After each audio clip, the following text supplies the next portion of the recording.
Kontrasepsi adalah cara atau alat yang digunakan dengan tujuan untuk mencegah terjadinya kehamilan.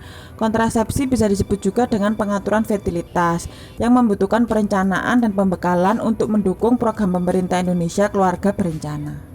Jenis alat kontrasepsi atau alat KB yang disarankan aman untuk pasangan usia subur adalah KB yang menggunakan hormonal atau KB alami yang tidak mengandung hormonal. Cara kerja KB hormonal adalah dengan memasukkan hormon sintesis yang mirip dengan tubuh perempuan, yaitu estrogen dan progesteron.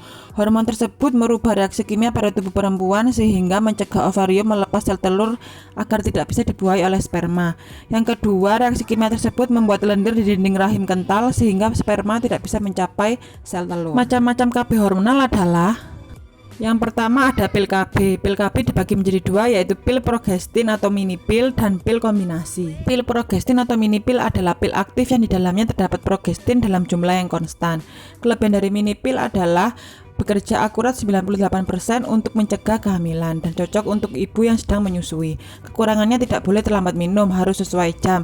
Jika jamnya diminum malam hari, ya harus diminum terus setiap malam hari. Yang kedua adalah pil kombinasi. Pil kombinasi terdiri dari pil aktif dan pil non-aktif atau placebo yang tidak mengandung hormon. Kelebihan dari pil ini bisa digunakan sebagai kontrasepsi darurat jika saat berhubungan tidak memakai pengaman, dan kekurangannya adalah timbul efek samping seperti mual, perdarahan, dan bercak. KB hormonal yang kedua adalah KB suntik 3 bulan. Kelebihan KB hormonal suntik 3 bulan adalah cocok dan aman bagi ibu yang bekerja.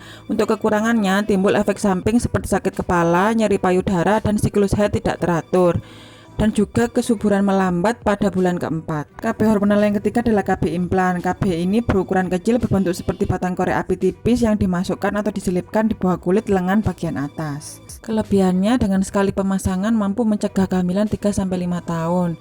Karena pemasangannya hanya sekali, dari segi ekonomi dirasa hemat.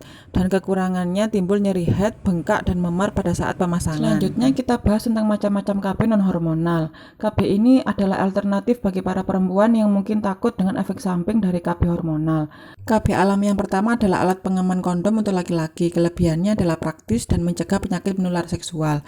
Untuk kekurangannya adalah memicu alergi latek dan berisiko untuk rusak dan bocor.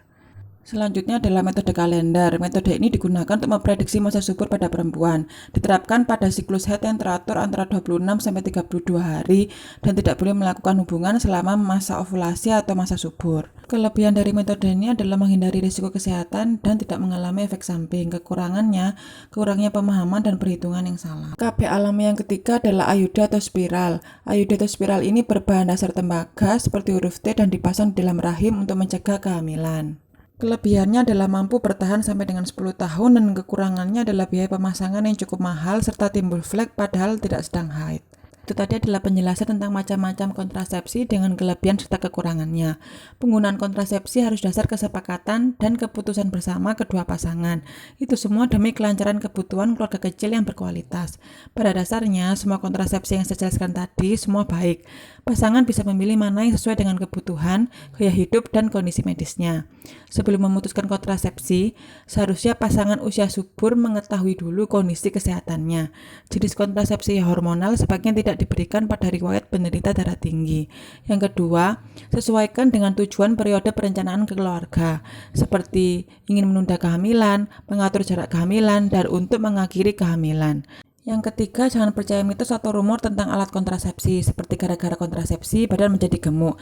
Nah, itu belum bisa dipertanggungjawabkan kebenarannya. Pasangan harus yakin dengan kontrasepsi yang akan dipilihnya. Demikian video ini saya buat, semoga bermanfaat. Terima kasih.